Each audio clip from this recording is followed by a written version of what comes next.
Joining us now in the Hyundai Texans radio studio, it's head coach Lovie Smith. Coach, thanks a lot for being with us. Let's talk about the game against the Dolphins before we move on to Cleveland. Second half, you pointed this out, made a run after being down 30-0 at the break. Can you package some of those things you did in the second half that were better into the game against Cleveland next week? Hopefully we can, Marc, because, that was us. That was us in the first half. Mm-hmm. But it's always about how you finish, and we did some good things. You know, Kyle Allen's first action in a long period of time. We didn't get our running game started. And then second half, sometimes when you're down, especially that much, your back's up against the wall, the best in you comes out. And we did do some good things that second half. Coach, you talked about the under tackle, 3 technique in your defense being the engine of your defense. I felt like Malik Collins yesterday was maybe as good as he's been. 2 sacks, 3 tackles for a loss. He just seemed like he had it through most of the day. What did you see from Malik when you went back and looked at the film? Well, John, the 3 technique position is the most important position on our defense, and defense just doesn't work without it. And Malik played, that had to be his best game he's played. Yeah. I know since we've been around him here, you mentioned the sacks, a couple. He missed another one. Yep. 2 others he should have gotten. The tackle for loss. He was penetrating. He was active throughout, disruptive. A lot of things started happening for us good, kind of based on his play. Coach, Kyle Allen, first half, we know how it went. Second half, started to get into some rhythm. Is that a case of he just not playing a lot of football lately? Had some practice with you, obviously, preseason games, but really not playing by and large for a couple of years. What did you make of it as he warmed up, got into rhythm? Well, I think it does matter. Practice does matter. Mm-hmm. And as a general rule, normally to start, especially at the quarterback position, we'll get the majority of the reps on any given week.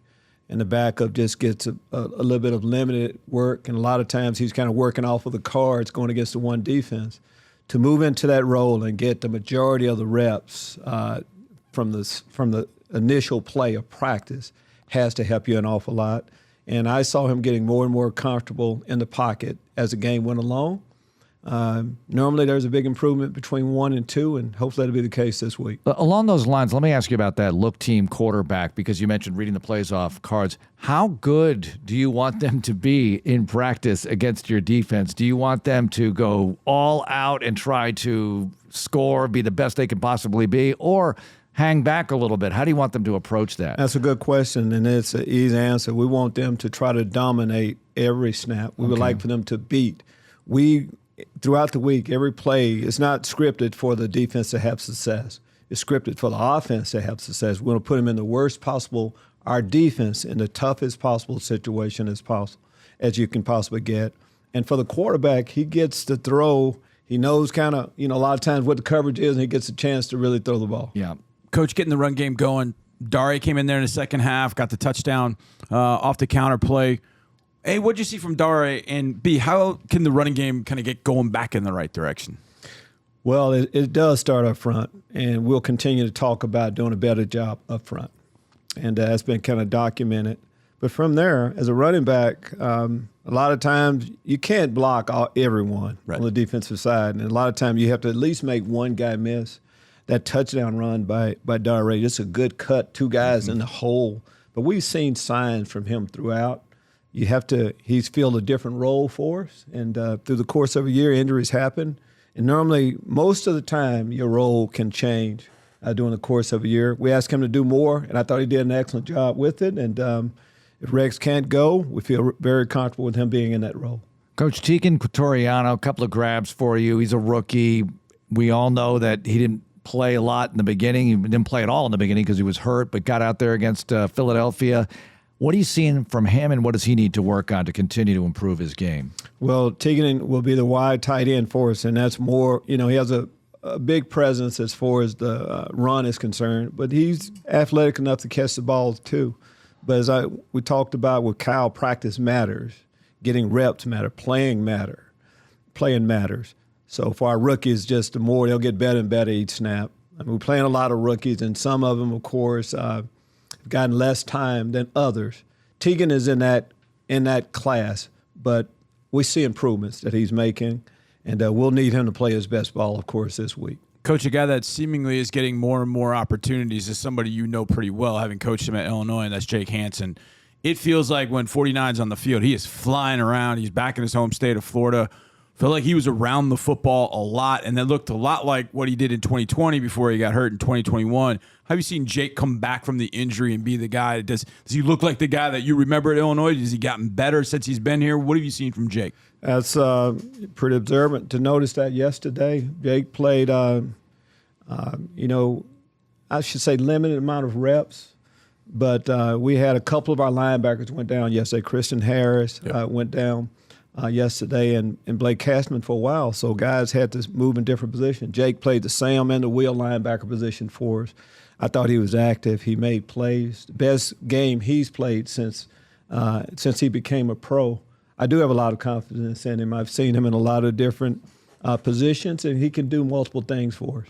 Coach, you mentioned the Christian Harris injury in the press conference, and I just want to ask you in general about Mondays and Tuesdays. When you're setting up the game plan and you're not quite sure if a player can play, how does that affect the game plan, especially if they play a pretty prominent role? You were talking about Malik. I know he missed time earlier, but he's okay now. He had a good game against the Dolphins. How does that affect game planning? It does affect game planning because we have to decide, like our first practice will be Wednesday, and we need to, who's going to get the reps. Yep. And, some of the guys, it's a little bit longer period of time, and we know that they may miss some time and not be able to practice until later on in the week. But for some of our players, especially our young players, they need every rep they can get. So when you can't practice, a guy like Christian Harris, if he can't practice, it hurts quite a bit, to say the least. But that's a part of it. A tough physical game like we played yesterday, guys come back a little bit slower, especially, Marc, as the season goes along. Coaches, you have an injury during the game, and that person, depending on who it is, you mentioned Blake, and Blake's on a number of special teams. He does a number of different things. How do those things all get communicated on the sideline, especially with you as head coach and defensive play caller? How does all that kind of work on the sideline to make sure you don't have gaps in whatever, special teams, defense, or offense, wherever that player is involved in all those groups? Well, our training staff, if there is an injury, Roland Ramirez in the training staff will communicate that to us. And then from there, there's a depth chart that we have. And we go over all the different scenarios that can happen through the course of a week. And that's what was happening yesterday. If you just take the linebacker position, all linebackers pretty much on the special team. They're the core of the special team, so you have to be communicating with them. And when a player goes down, it affects everything. Right. And that was the case yesterday where a player like Jake Hansen had to play multiple positions when and Jalen Reeves-Maven also had to do the same thing. So that's just a base part of life as a skill guy in the NFL. It felt like Jalen Petrie had extra juice yesterday for whatever reason against the Dolphins. Not that he hasn't had it this year, but we've been watching him every week and really came on strong early. And it felt like he was coming on strong against Miami. What did you make of his performance and his progress overall, Coach, as we get to these stretch games? Well, Marc, last couple of weeks, a few weeks ago, we moved him to the free safety position, and I feel like that's his more natural position. We played okay the first game. Yesterday, I thought he did some good things. It's a shame that we got a penalty on that one interception that he had. He had another opportunity. If we tipped the ball, he could have possibly had two more from yesterday. But he's doing some good things. He's growing. We've documented, some of the tackling issues and things like that we have. And you have issues with all rookies coming through. But we like the progress that he is making. Professional freshman. Yeah. Coach, when at some point in the third quarter, I think we were talking kind of during a break, and we're like, we got 5 sacks. Yeah. Holy smokes, we got 5 sacks. And then you thought back, like, wait, we sacked Tua twice on one drive and then once on the next drive. And I think that precipitated him coming out. What was working in the pass rush? We talked about Malik. He had some good reps, of course, but you had a great scheme on third down. Looks similar to one used against the Giants. But what was really working in the pass rush to get back there to Tua? A lot of pass rush is about when you get in a one-on-one situation with the lineman, you have to win. You're right. We talked about Malik Collins and how he played, but it's been the same thing with Jerry Hughes each week. Yep. He beat his guy. He missed a sack yesterday, but we feel like we had three that we left, at least three we left out there. But there was good pressure throughout. And if we keep that going, and we blitzed a little bit, but most of it was just green, four-man rush. And if you can win with a four-man rush, you have a chance. This time of year, Coach, and we talk about this from time to time in different ways, but offensive line improvement from week to week and what you can do to perform better. And I know you rotated Kenyon Green a little bit. Justin McCray comes in. What about practice, especially no pads and that kind of thing, and trying to get better week to week? Yeah, I think a lot of it this late, Mark, in the season is just want to, and technique, proper footwork, all those things you've been practicing all along, they have to come into play right now. It's not like I feel like we were just physically, a lot of the issues we're talking about, it's not about just being physically beaten each snap. It's those lapses where, and we talk about the offensive line. Offensive line does everything together, but most of the things we're talking about is one guy not doing what he's supposed to, and that can make a play that could really go a few yards, not get any. Mm-hmm. Coach, I don't know if you knew this, but Sunday we faced the Browns. I've heard. I didn't know if you'd heard this. And they have a quarterback that obviously this city is very familiar with seeing. What are your thoughts about facing not only a really good quarterback, but a quarterback that's got some mobility the way that Deshaun does? First off, just and I understand our history, with Deshaun and what our franchise and what I understand all that. But for us right now, we're the 2022 version of the Houston Texans. We need a win. Yep.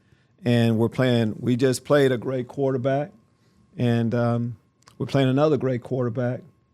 So what an opportunity. Last couple of weeks we played better defense to keep growing.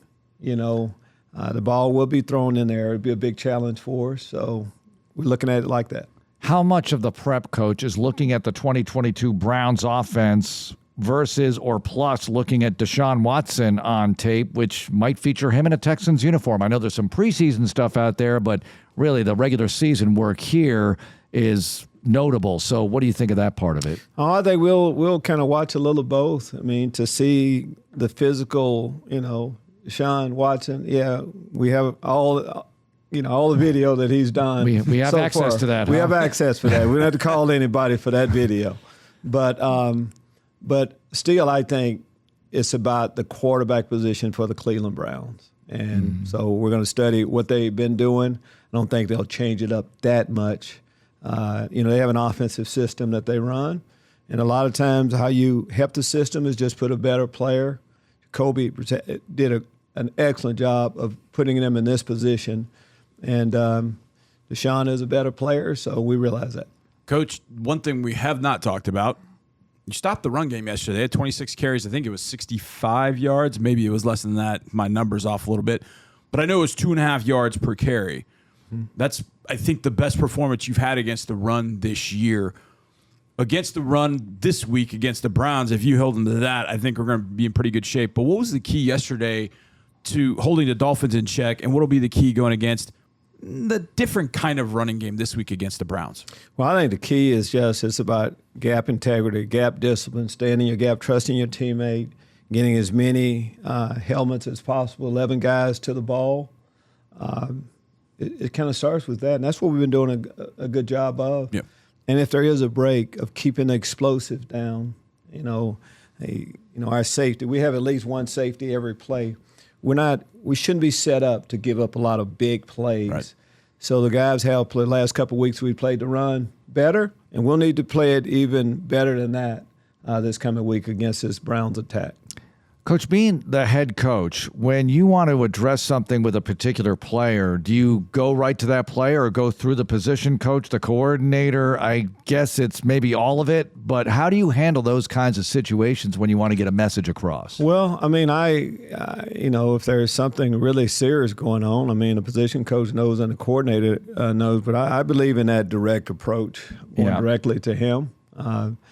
Being a head football coach allows you to do that, and I try to be involved as much as possible. I'm around, so that's the way we handle it. Coach, Jordan Akins yesterday has the fumble early, and I know that probably ate him up, but then he comes back and want to say made up for it, but he sort of made up for it with that touchdown catch and run. When you have a player that makes a mistake early on, what's kind of the thing that you and your staff want to counsel that player on? Because you can tell he stumbled and the ball's getting away from him. It's a physical mistake. Those things happen. But how do you sort of counsel a player through it, and how good was it to see him bounce back and make a big play later? Well, it kind of starts with, I don't know many perfect people. Mistakes happen. Yep.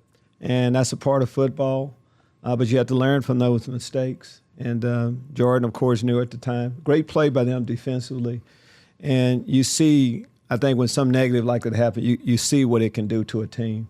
But after that, now it's over. Now, how do you respond to something bad that's happened? And we don't believe in, giving a guy a death sentence based on one thing he's done.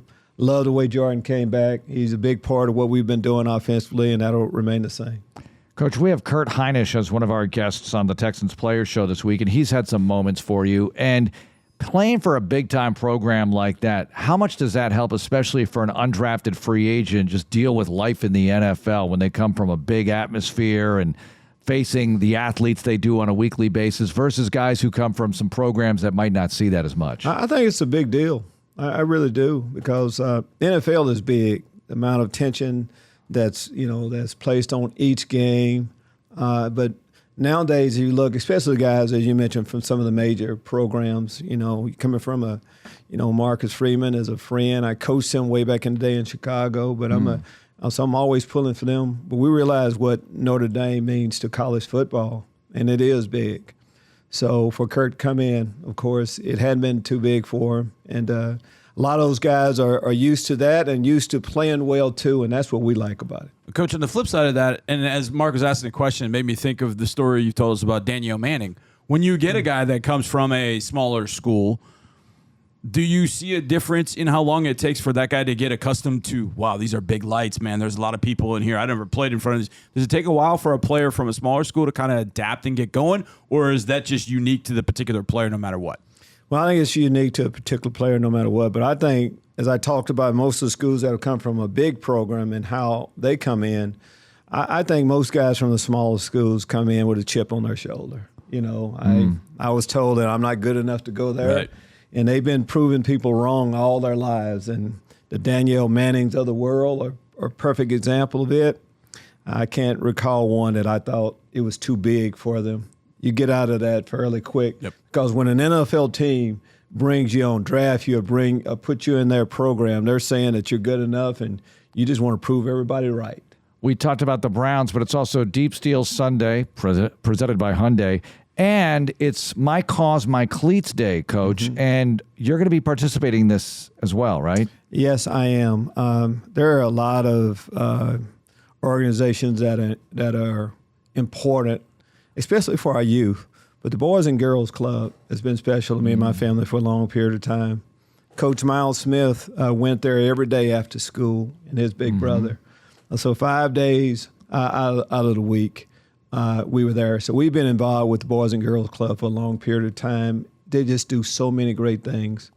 And our Boys and Girls Club here in the Houston area is no different. So, yes, we're excited to just bring attention to what the Boys and Girls Club is doing. Coach, this overall event, My Cause, My Cleats, I don't know how many years have we haven't been doing it for too many years. I mean, the NFL has been charitable in its existence, but it feels like the last 4 or 5 years, I think, is what they've been doing, My Cause, My Cleats. How cool is it to see kind of league-wide the league make a stance of, hey, let's give players, coaches, staff an opportunity to show what charitable causes that they believe in and what are their stories. How important is that for the people at large to be able to see what's important to you? Boys and Girls Club's important to you. Autism Speaks for me. Why do you think it's important for the fans to know that and to see that? I think you can make a direct connection, when, like for me and, again, in my family, we're all about it just based on what's happened to us. And I think everybody has a story like that. I think the NFL, John, as you mentioned, they do a great job, military appreciation, right. The weekend we had for it, recognizing cancer survivors and victims, all the different things. You just bring an attention to causes that are important to people on a daily basis. I think people can they can latch on to that a lot easier.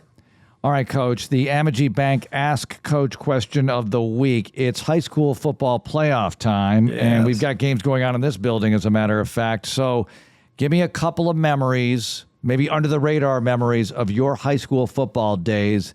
Big Sandy. Oh, man, that'll bore you to death if I start talking about Big Sandy. But it's just that playoff time is special, especially here in our state because the football is just so good. And just getting in a tournament, win and advance, just special. And those memories that you make, you're right. This past week we were going out, I think, Friday after practice. And was it Brenham? I'm trying to think of who Brenneman. And PNG. Don't bring that one up, Coach. They were playing, so they were there. It's just that excitement of a long season and being able to finish it that way. I pay attention. First thing I do, of course, this weekend is to see, of course, who won and know how it's going to change your life, and there's going to be a lifetime of memories. All right, watch this. How many points did y'all give up in your playoffs your senior year? We didn't give up an awful lot, so I'm just going to leave it at that. It's in the record book. Very nice. Coach, thanks a lot for joining us. Good luck this week. Thank you. Thanks for watching. Subscribe to our channel and ring the bell to know when we post new content.